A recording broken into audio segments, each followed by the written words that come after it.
नमस्कार, मी प्रतीक्षा पुन्हा एकदा आपल्या सर्वांचं आपल्या लंबोदर किचनमध्ये खूप खूप खूप मनापासून स्वागत। रोजचा नाश्ता काय बनवायचा, मुलांच्या टिफिनसाठी काय बनवायचं हा प्रश्न आपल्याला पडतो। म्हणूनच आज मी तुमच्यासाठी घेऊन आले कच्च्या बटाट्यापासून बनलेला असा आगळा वेगळा नाश्त्याची रेसिपी। बनवायला खूप सोपा आहे आणि महत्त्वाचं म्हणजे इथे आपण कमीत कमी तेल वापरून हा नाश्ता बनवणार आहोत। वरून क्रिस्पी आणि आतून एकदम सॉफ्ट असा हा नाश्ता आपला तयार होतो। तर चला तर मग आता वेळ न घालवता आपण आजच्या रेसिपीला सुरुवात करूया। आजचा जो नाश्ता आहे तो आपण कच्च्या बटाट्यापासून बनवणार आहोत। त्यासाठी इथे मी 2 मध्यम आकाराचे कच्चे बटाटे घेतलेत आणि त्याची साल देखील काढून घेतले।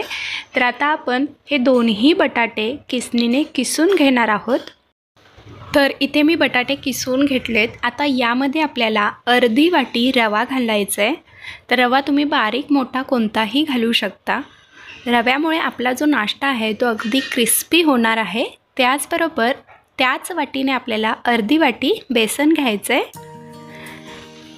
तर आता यामध्ये आपल्याला एक मध्यम आकाराचा बारीक चिरलेला कांदा देखील घालायचा।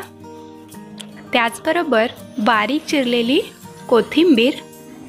यामध्ये तुम्ही कोणत्याही पालेभाज्या जरी घातल्या तरी आपला जो नाश्ता आहे तो अजूनच पौष्टिक होणार आहे, हेल्दी होणार आहे।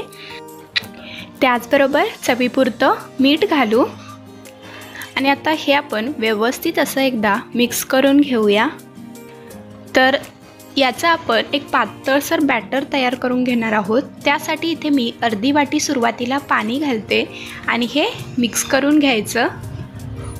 एकदम जास्त पाणी नाही घालायचं, सुरुवातीला थोडंसंच पाणी घालून हे व्यवस्थित एकदा मिक्स करून घ्यायचं आणि त्यानंतर आपल्याला जे राहिलेलं अर्धी वाटी पाणी होतं ते देखील घालू।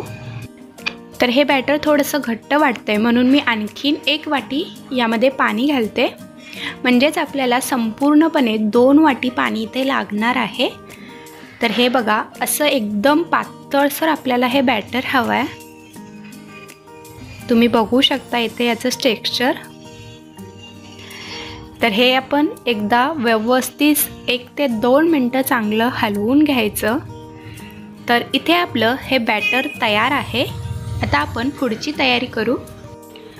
तर इकडे मी कढई देखील गरम करण्यासाठी ठेवले।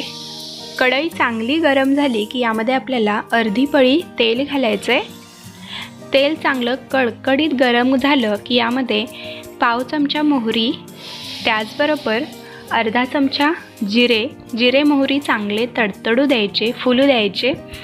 त्याचबरोबर एक 3 ते 4 लसणाच्या पाकळ्या मी बारीक अशा चिरून घेतल्यात ते घालायचं आणि एक 3 ते 4 हिरव्या मिरच्या बारीक चिरलेला। तर आता ही खमंग अशी फोडणी आपल्याला भाजून घ्यायचे। त्याचबरोबर एक पाव चमचा हिंग देखील घालू।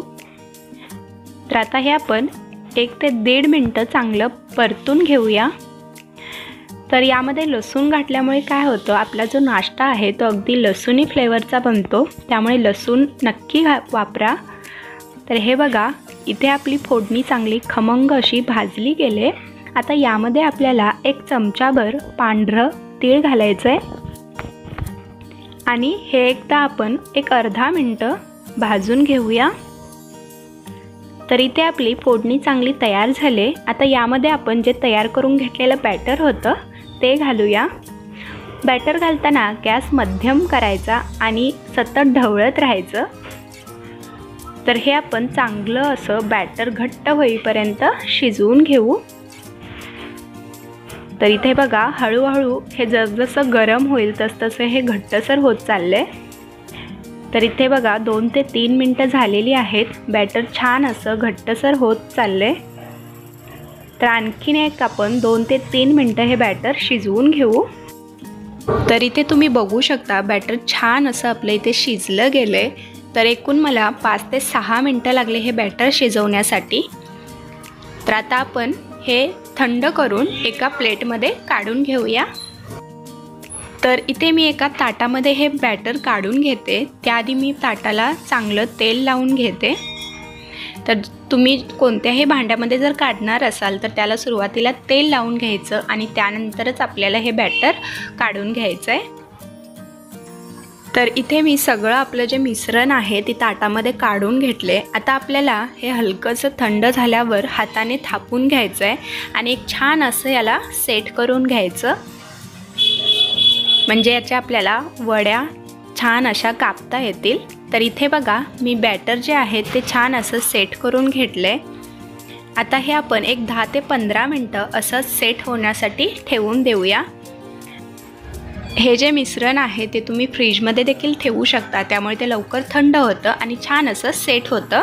तर इथे बघा 10 ते 15 मिनटं हे मी फ्रीजमध्ये ठेवलेलं, छान असं हे सेट झालंय। तर आता आपण हे कट करून घेणार आहोत। तुम्हाला पाहिजे त्या आकारामध्ये तुम्ही हे कट करू शकता। तर हा जो नाश्ता आहे तो बनवायला अगदी सोपा आहे आणि अगदी आपले जे घरी साहित्य असतं त्यामध्येच हा नाश्ता आपला तयार होतो।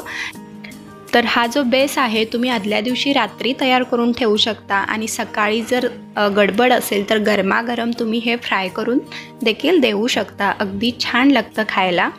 तर इकडे मी हे शॅलो फ्राय करून घेणार आहे। त्यासाठी इथे मी एका पॅनला चांगलं तेल लावून घेते। पॅन चांगला गरम झाला की अगदी मीडियम टू हाय फ्लेमवर आपल्याला हे शॅलो फ्राय करून घ्यायचं आहे। तुम्ही हे तळूनसुद्धा घेऊ शकता। तर जेवढे बसतील तेवढे आपल्याला हे पॅनमध्ये घालून घ्यायचे आणि हे अगदी क्रिस्पी होईपर्यंत आपल्याला दोन्ही बाजूंनी भाजून घ्यायचं आहे। तर इथे बघा 1 ते 2 मिनटानंतर मी हे पलटून घेते। तर तुम्ही बघू शकता अगदी क्रिस्पी होत चालले ही बाजू। आता दुसऱ्या बाजूने देखील आपण अशाच प्रकारे भाजून घेऊया।